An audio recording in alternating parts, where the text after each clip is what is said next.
can just shift perception and context. You can radicalize someone on the internet and turn them into a shooter. You can radicalize somebody politically and make them excommunicate their entire family over a Thanksgiving. I'll give you an example from UK. In 1979, I think, there was a fire in Manchester in Woolworth's department store. Yeah. And it was during the daytime. Doors were open. And it turned out that most of the people that died were in the restaurant.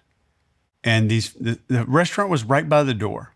So the fire inspector looked, and they were trying to figure this out. And a psychologist finally came along and said they died because they were waiting to pay their bill, because no one gave them permission to kind of stand up and walk out. No one did it first.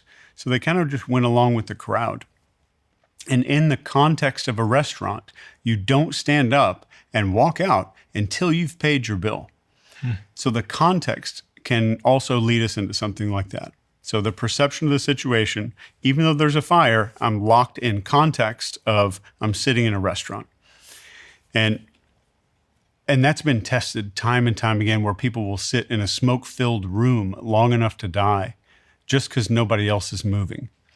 So context matters. So how does that pertain to being able to persuade people? For, like, I don't know, Debbie in Ohio. Yeah.